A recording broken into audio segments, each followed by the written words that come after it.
Everyone, मेरा नाम शाहिद। आप सबका बहुत ज्यादा वेलकम है हमारे चैनल पर। एक बार फिर से सबसे पहले चैनल को सब्सक्राइब, लाइक, शेयर जरूर कर देना। आज वीडियो लेकर आए हैं जिसमें हम देखेंगे कि भाई खान सर हमें बताएंगे कि पीएम मोदी का दौर ज्यादा अच्छा है या फिर इंदिरा गांधी जो है उनका, मतलब दोनों में से कौन अच्छे डिसीजन ले रहा है, कौन ज्यादा बेहतरीन है इंडिया के लिए। वीडियो को देखेंगे उससे पहले चैनल को सब्सक्राइब, लाइक, शेयर जरूर कर देना। देखते हैं आज की वीडियो। आपको लगता है इंदिरा गांधी जी सबसे मजबूत प्रधानमंत्री रही आजाद भारत की? डिसीजन लेने में ज़्यादा नौटंकी नहीं करती थी। मोदी जी डिसीजन लेने में क्या है ना कि अगल बगल में 10-15 लोग हैं, इतना बढ़िया मौका मिला था, धो धा के बराबर करना चाहिए था ऑपरेशन सिंदूर में। पाकिस्तान में बोलता कि सीज फायर कर दीजिए, आप काहे सीज फायर कर दिए?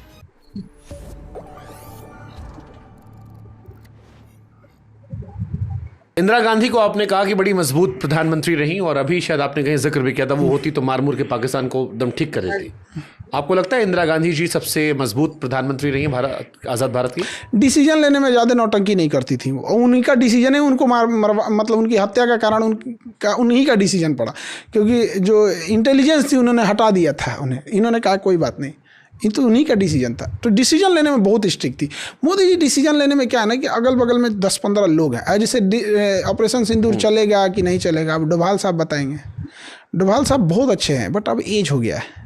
एक एज के बाद आदमी थोड़ा, सबका होता है, आज से हम लोग का भी जब एज होगा तो शायद इतना नहीं एक्टिव हो पाएंगे आदमी। तो ये थोड़ा सा उनमें है गड़बड़ी। इतना बढ़िया मौका मिला था, धो धा के बराबर करना चाहिए था ऑपरेशन सिंदूर में। मतलब इतना उम्मीद पाल के हम लोग रखे थे, ये तो बात है कि मतलब दिल पे लात रख दिए मोदी, कचर दिए एकदम। बहुत तकलीफ लगा, बहुत तकलीफ। पाकिस्तान में बोलता कि सीज फायर कर दीजिए, आप काहे सीज फायर कर दिए? हाँ, तो वो तो ढापा बोल के चल रहे हैं। पाकिस्तान ने यूएस से कहा, यूएस ने हमसे कहा, जो खबर आ रही थी। फिर आपकी सॉवरेनिटी कहाँ चली गई? संप्रभुता हम किसी की बर्दाश्त नहीं करते। मैंने ट्रंप आप बोल देगा वो पेट्रोल पंप तो हो जाएगा, डोनाल्ड ट्रंप। तो ये नहीं होना चाहिए ऐसा। पाकिस्तान पे आपने क्या बदलाव किया? आपको क्या लगता है ऑपरेशन सिंदूर के बाद आतंकवाद खत्म हो जाएगा? मतलब वो ये कह रहे हैं कि हमने उनके घर में, बाथरूम में, किचन में घुस कर बता दिया कि अब हमारे यहाँ आओगे तो हम तुमको घुस के फिर से तुम्हें ठोकेंगे। कौन वाला मिसाइल मारे हैं? जाके ढलैया तू रहा है खाली, मैंने घरों नहीं उड़ाया है। जिस चीज़ पे गिरा है ना उसका एगो कोनवा मारा है। तो किस लेवल का आप मिसाइल मारे हैं? मतलब आप पब्लिक को दिखाना चाहते थे कि हम हमला किया। आप पर्सनली खुश नहीं जिस तरह से कार्रवाई हुई, और स्ट्रांग होनी चाहिए थी? आप बताइए।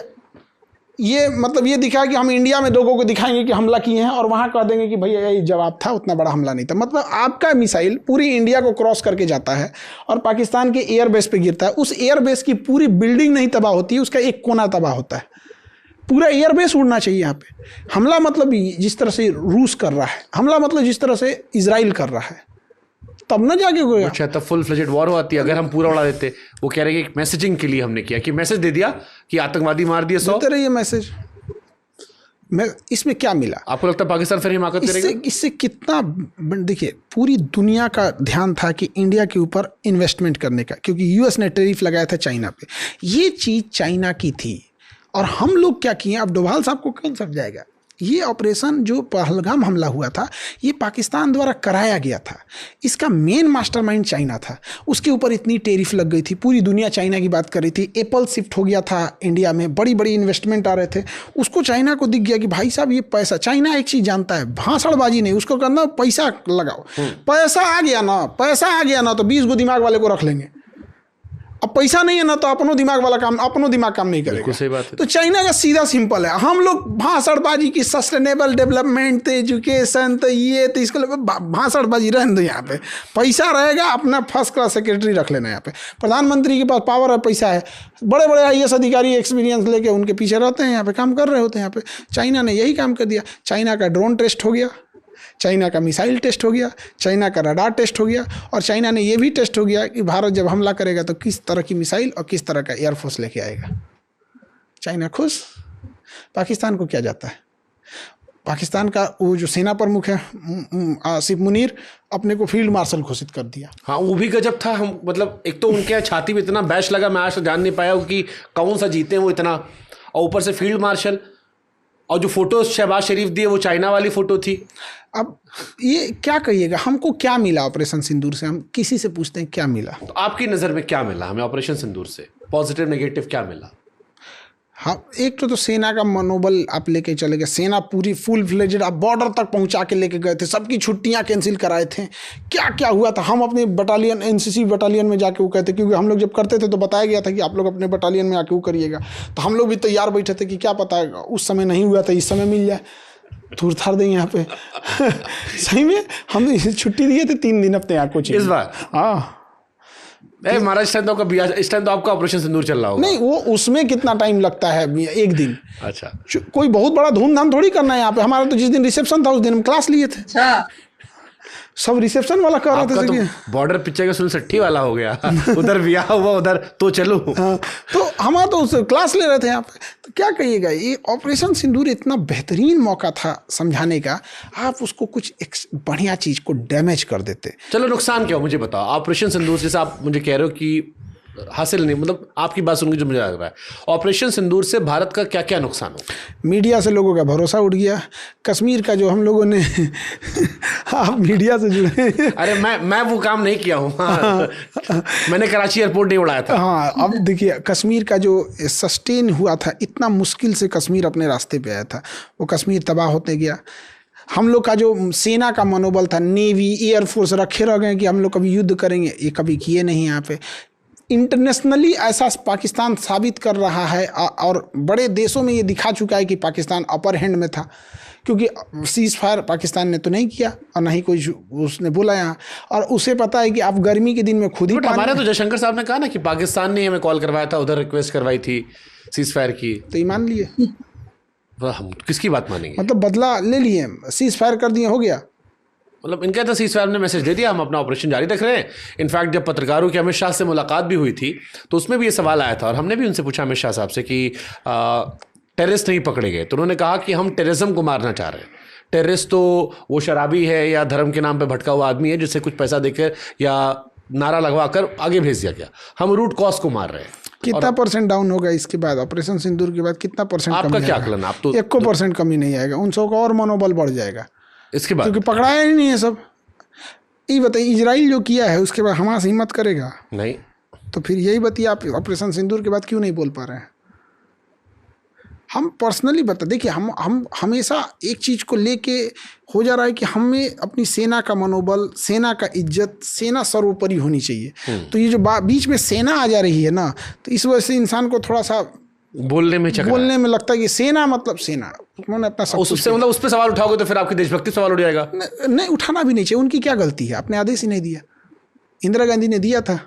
बट इंदिरा जी का भी, जैसे अगर मैं दौर बात करूं सर, क्योंकि मैंने उस पर भी स्टोरीज की थी, 1971 वाली जो बात है उस पर भी एक आता है कि उस टाइम ही पाकिस्तान ने हमारे कई सारे फौजियों को कैद करके रखा था और वो कैदी जिनके बारे में आया कि वो मर गए, बाद में बहुत सारी चिट्ठियां आती रहीं, ऐसे सैकड़ों फौजी, शायद 50 से 54 हमारे फौजी थे। मूवी भी बनी, उससे मूवी बनी, दीवार बनी थी अमिताभ बच्चन की, जिसपे आते रहे धीरे धीरे धीरे, और उनकी हमने बार्गेनिंग नहीं की, हमने कश्मीर बार्गेन नहीं किया, जबकि हमारे पास बड़ा अच्छा मौका था। 93,000 सैनिक थे। अगर इंदिरा जी चाहती तो या तो कश्मीर का मामला सॉल्व कर लेती या कम से कम 93,000 के बदले 52 कैदी हमारे 52 सैनिक जो है वो ले सकती थी, बट उन्होंने भी प्रेशर में बाद में छोड़ दिया।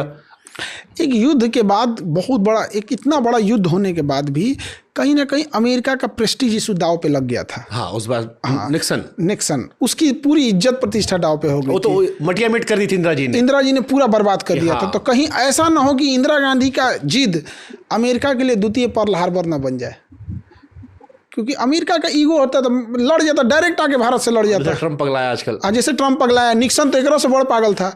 अब आज की जनरेशन को नहीं पता निक्सन के बारे में, तो अलग बात है यहाँ पे, या फिर लोग लिटरेचर से इतने दूर हो गए कि निक्सन का कौन पढ़ रहा है। तो इंदिरा गांधी कहीं ना कहीं उस चीज को थी, वो प्रेशर झेल रही थी, उस प्रेशर के बावजूद उन्होंने पाकिस्तान को बर्बाद किया। हम पर हमला करने तैयार थे, वो तो रशिया दोस्त थे हमारे, तो दोस्त थे तो बचा लिया। वहां तो लेके चला आया था 7वां बेड़ा अपना, वो हमको ठोक देगा, पूरा बढ़िया से लेके आया था, वो मार देता। वो अमेरिका अपने एलाइज को कभी नहीं छोड़ा है, पूरा उसका हिस्ट्री रहा है। अपने एलाइज को उसने हमेशा बचाया, भले लेट से बचाया है। वो अमेरिका के चाल है कि उसके अपने दोस्तों को बड़ा लेट से बचाता है। पहले तुम बर्बाद हो जाओ तब हम तुम्हें बचाएंगे। जैसे यूक्रेन, जैसे ईरान, जैसे कुवैत, जिसको बचाता है ना बड़ी लेट से बचाता है, कहता है कि तुम मेरा दोस्त रहोगे ना हमेशा मेरे ऊपर डिपेंडेंट, मतलब तुम्हारा 2 टांग टूट जाए, एक हाथ कट जाए, एक आंख से अंधे हो जाओ, एक किडनी खराब हो जाए, तब बचाएंगे, फिर मैं तुमको खाना पीना दे दिया करूंगा रोज 1 प्लेट। बस बस तब उसको बचाने तो जाता। कौन दोस्त है अमेरिका का, पाकिस्तान या हम? कोई भी नहीं। उस समय तो वही था आज के पाकिस्तान। दौर पे? आज के दौर पे भी वो पाकिस्तान को ही हम लोग के लिए रखता है, क्योंकि उसे पता है कि चाइना के बाद इंडिया को काउंटर करना है और इंडिया के लिए पाकिस्तान है। और इंडिया पाकिस्तान दोनों काउंटर करना है, तो इंडिया चाइना दोनों काउंटर करना तो पाकिस्तान से। हाँ, वो पाकिस्तान को लेकर रखता है। उसने हिलेरी क्लिंटन 2011 में आके क्लीन चिट दे रही है पाकिस्तान को कि आपको पता नहीं था कि ओसामा बिन लादेन है। वो उसके भैया उसके आर्मी कैंप के बाहर में खड़ा था, हिलेरी क्लिंटन। और जबकि सारे अभी नेटफ्लिक्स पे जो सीरीज आई है उसमें दिखाया गया कि जितने आतंकवादी थे वो सब पाकिस्तान में पकड़े गए, सब के सब वहाँ पे। तो पाला भी तो यही था। ओसामा बिन लादेन को जन्म किसने दिया? अमेरिका ही नहीं तो। सद्दाम को भी इन्होंने बनाया था बाद में। अमेरिका तो पॉलिसी रही है। मतलब कि बात घूम फिर के ये आ जाती है कि अमेरिका ने अम्मी जो टेररिज्म है ना शुरू अमेरिका ने करवाई है, ठीक है। उसामा बिन लादेन जो है ना उससे हुई थी। उसने, वो कहते हैं कि एक बहुत पढ़ा लिखा हुआ इंसान था उसामा बिन लादेन, और अमेरिका के लिए वो काम करता था। फिर बाद में क्या हुआ कि उन्होंने पता नहीं उसके साथ शायद कुछ गलत किया, तो उसने बदला लेने के लिए उन्होंने ही इसको सब कुछ सिखाया, और उसने फिर इस तरह से इनका जो बिल्डिंग है, फिर उसके बाद जो टेररिज्म है पूरी दुनिया में जो है वो बढ़ती चली गई और इस तरह से काम होते चले गए। लेकिन इसकी शुरुआत जो है वो अमेरिका ने ही की थी, ताकि दूसरी दुनिया को मैं तबाह करता जाऊं और खुद मैं तरक्की करता जाऊं। और आज के दौर में भी वो यही तो कर रहा है। क्या करता है वो? दूसरी ईरान है, इराक है, या फिर दूसरे कंट्रीज पे हमले करवाता है किसी और कंट्री के जरिए, खुद डायरेक्टली नहीं करता। खुद अपना कंट्री इतना ज्यादा दूर है कि वहां पे कुछ हो ही नहीं सकता, मतलब कोई आप उस पे हमला कर ही नहीं सकता, ठीक है। वो इतना पूरी दुनिया से अलग थलग है, ठीक है। तो अब उसका यही माइंड होता है कि मैं अगर कोई दुनिया में कोई पावरफुल बन रहा है ना तो मैं उसको तबाह कर लूं। अब ईरान है ना वो एटमी ताकत बनने वाला था, उसने क्या किया, उस पर हमला करवा दिया इसराइल से, ताकि ये एटमी ताकत जो है ना वो ना बन पाए, ठीक है। फिर इस तरह से कोई भी कंट्री अपनी पावर में आने लगता है ना तो वो यही करते हैं। पता नहीं उनको वो ये कैसे बर्दाश्त कर रहे हैं कि कोई और तरक्की कर रहा है। जैसे कोई तरक्की करने लगता है, अब इंडिया पाकिस्तान में देखिए फूट भरता है, हाँ वो फूट भरने की पूरी जो एक होती है ना वो कोशिश करता है, ताकि जो है ना इनमें कोई दरार जो वो कम होने लगती है ना वो फिर से वो ज्यादा हो जाती है। और चाइना भी, आप सबको पता है कि चाइना भी बहुत ही ज्यादा चालाक है, और कहते हैं कि भाई इंटरनेशनल लेवल पे कोई किसी का दोस्त नहीं होता, सब अपने मतलब के जो होते हैं ना वो यार ही होते हैं। मतलब निकल गए तुम कौन मैं कौन, जब मतलब होता है तब एक दूसरे के साथ लग जाते हैं, वरना अपनी लड़ाई जो होती है ना वो खुद ही आपको लड़नी पड़ती है। हमें आप क्या बोलना चाहिए? मैं कहती हूँ मतलब जो जंगे हैं, हाँ, हमें अमेरिका की बात माननी चाहिए या अपना दिमाग लगाना चाहिए? अपना दिमाग लगाना चाहिए, कभी किसी की माननी चाहिए। हाँ, मतलब इंदिरा गांधी को आप क्या हाँ, बोलेंगे? इंदिरा गांधी चंगी सी और मेरा मार चढ़िया फल चंगी सी चल। हम ये कहते चंगी सी। हाँ, ठीक है, मुझे तो नहीं पता लगा यार, ना ही मुझे उसका कोई इतना है। साढ़े दौर से है सी ना। हमारे दौर में तो हमने भाई नरेंद्र मोदी जी को ही देखा जब से होश संभाली है, और इसके अलावा भाई बेनजीर भुट्टो का हमने जरूर देखा था कि उसको भी गोली मरवा दी गई थी। जो भी एक अच्छा लीडर होता है ना, हाँ लेडीज को ही गोली मरवाते हैं। हाँ, उधर भी औरत को मरवाया, इधर भी औरत को मरवाया, ताकि भाई जो है वो फसाद क्रिएट हो सके। लेकिन मेरी नजर में अगर पीएम मोदी कोई फैसला लेते हैं ना तो वो थोड़ा सोच समझ के लेते हैं, ताकि अपने मुल्क को नुकसान से बचाया जा सके। अब खान सर कह रहे थे कि पाकिस्तान को मतलब कोई बड़ा हमला करना चाहिए था। फर्ज करें अगर यहाँ पे कोई बड़ा हमला होता तो क्या वहां पे नहीं होता? वहां पे भी तो होता। वो ये चीज सोचते हैं कि दोनों साइड की सेफ्टी, अपनी सेफ्टी हर बंदा ही सोचता है, ऐसा ही है ना। इस वजह से उन्होंने सीज फायर का ऐलान कर दिया, लेकिन खान सर की नजर में कुछ और है। आप क्या बोलना चाहेंगे कमेंट बॉक्स में जरूर बताएगा। नया चैनल है, इसको सब्सक्राइब करके क्या करना है? शेयर शेयर हमें को बोल लेता, फिर बच्चा पूछती क्या बोल रहा है।